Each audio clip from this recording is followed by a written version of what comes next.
mais acabou aquela apatia, nunca mais isso vai acontecer.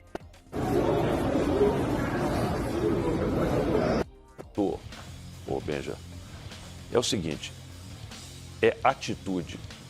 Você me desculpa, Benja, mas assim, eu fui presidente de várias empresas na minha vida. Você jamais acredite na sua vida, jamais acredite que quando alguma coisa der errado numa companhia, a culpa não é do presidente. Jamais acredite. O exemplo vem de cima, a cobrança vem de cima.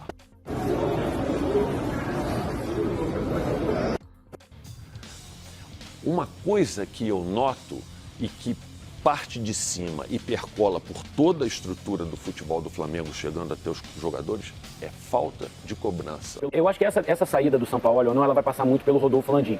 Obviamente que nesse momento eles estão avaliando o quanto a permanência do Jorge Sampaoli ela é pesada nessa questão do ambiente. Enquanto vocês estavam falando, acabei de receber uma mensagem de uma pessoa que vive o dia a dia do Ninho do Urubu que disse o seguinte: o Sampaoli perdeu mais da metade do elenco já. Mais da metade do elenco não confia no Jorge Sampaoli. Bom dia, nação rubro-negra. Vocês viram no começo do vídeo aí, coloquei mais uma vez a fala do Rodolfo Landim, falando que a culpa é dele se as coisas não derem certo dentro de campo. E aí, Landim, tá na tua conta.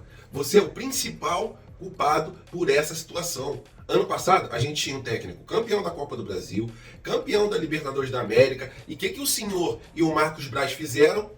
Demitiram ele para contratar o vice, Vitor Pereira. E aí a gente já viu o que aconteceu, né? De 7 títulos que a gente tinha para disputar esse ano, já perdemos praticamente 6, porque o Campeonato Brasileiro tá difícil. Eu acredito, mas tá muito complicado, ainda mais do jeito que o Flamengo tá jogando dentro de campo. O único que nos sobrou foi a Copa do Brasil, e graças a uma atitude equivocada de pegar o Dorival Júnior, escorraçar ele mais uma vez do Flamengo. Já está negociando ali com o Vitor Pereira, enquanto estava com o Dorival Júnior, falando que ia renovar com o Dorival Júnior, e aí a gente já sabe o que aconteceu. Vexame no Mundial, vexame no Campeonato Carioca, vexame que está acontecendo no Campeonato Brasileiro, um vexame ridículo na Libertadores da América. É o que eu tinha dito antes do jogo. Se o jogador não entrar com raça dentro de campo, com determinação, o outro lado vai estar lá sempre com bastante empenho para vencer o time do Flamengo. Se eles não se equiparam na parte salarial, nem na parte técnica, eles se equiparam com coração, com raça, com determinação. E foi isso que culminou na nossa eliminação, né? Tomando 3 gols. Não tem quem livrar a cara desse jogo. Matheus Cunha, mal, pulou atrasado, com um delay infinito nos gols, né? Principalmente no segundo gol do Flamengo.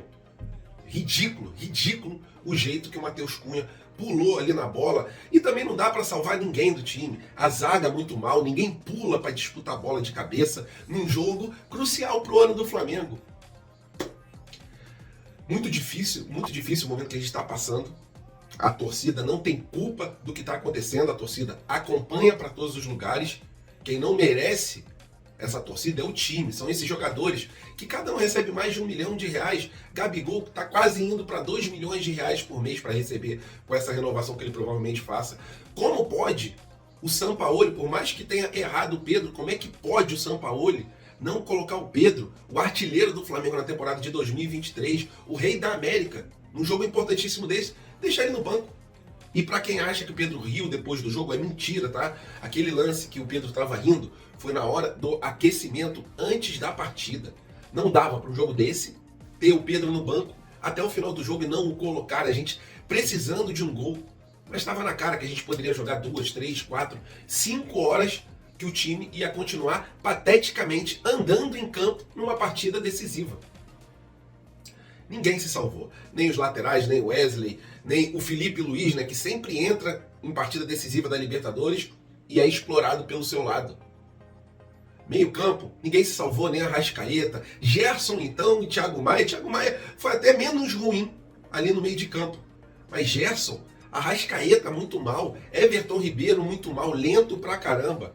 Bruno Henrique foi um que tentou, mas também não conseguiu. E Gabigol, nulo nesse jogo. Nulo, totalmente nulo. Porque não sacou ele e botou o Pedro. Por causa de birra, quem deu uma porrada na cara do Pedro Sampaoli não foi outro jogador, foi o seu preparador.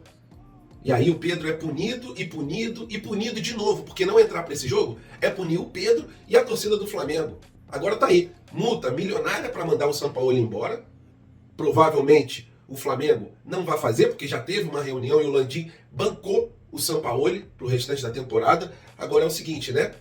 Restante da temporada qual?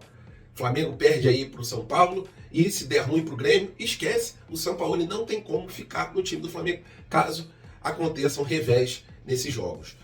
Sampaoli com uma multa de mais ou menos 13 milhões de reais. O Flamengo já mandou embora, na era do Landim aí, técnicos, somando tudo, de em torno de 37 milhões só de multa. E se mandar o Sampaoli embora, a gente arredonda aí para 50 milhões de reais de multa. Parabéns, bela gestão. Você mesmo falou que quem tem que ser cobrado é o presidente. Estamos te cobrando, Landim. Landim que se escondeu no aeroporto, ficou com medo da torcida, ficou escondido conforme eu mostrei para vocês no começo do vídeo. Isso é a atitude de alguém que cobra, que falou pra caramba antes de ser presidente? Bem complicada essa situação, falando no mercado da bola. Se o Léo Pereira já tinha chance de ir embora, agora a chance aumenta, porque o time do Cristiano Ronaldo, o Al Nassr, segundo a Raíssa Simplice, vai aumentar a proposta, né? Porque eles tinham sinalizado em negociar e tentar a contratação dele por 12 milhões de euros, a mais ou menos 60 e poucos milhões de reais. E o Flamengo se negou até a ouvir. Mas agora com a saída, pode ser que o Flamengo se abra mais, porque, segundo a Raíssa Simplice, o Al Nassr vai aumentar esses valores. Deve chegar lá para 15 milhões de euros, mais ou menos, que dá um valor gigantesco, astronômico.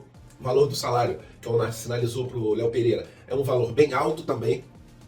E é isso. A gente fica nessa situação. Vamos enfrentar o Dorival Júnior no domingo, né? Dorival Júnior esse que está conseguindo botar o São Paulo para jogar bola, conseguiu botar o Flamengo para jogar bola e foi punido por ser campeão.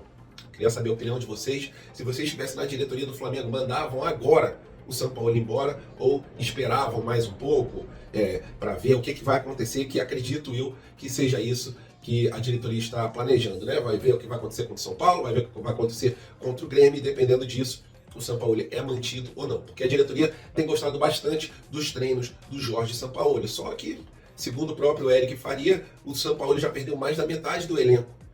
Não confiam mais no trabalho dele.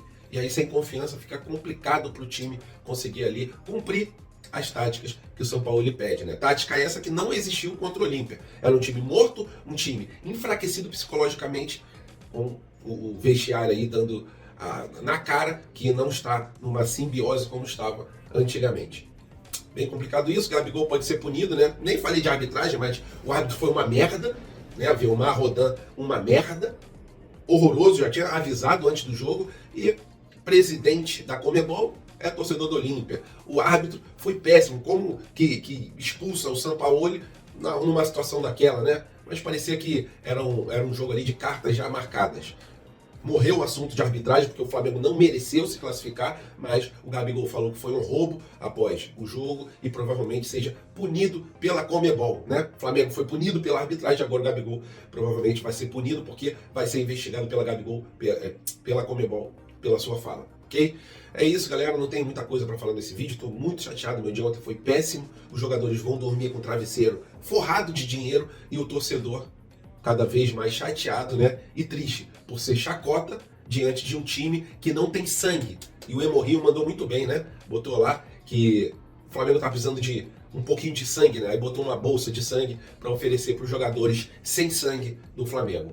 Bela propaganda ali que o Hemorrio fez. Mandou muito bem chamar a atenção aí pra galera poder doar sangue, é uma atitude legal. E aproveitou o momento, né, que o Flamengo merece estar passando por isso, merece estar sendo chamado de chacota. Botei até esse manto aqui, porque nessa época dinheiro a gente não tinha, mas raça não faltava dentro de campo. E hoje em dia, pra mim, é o contrário.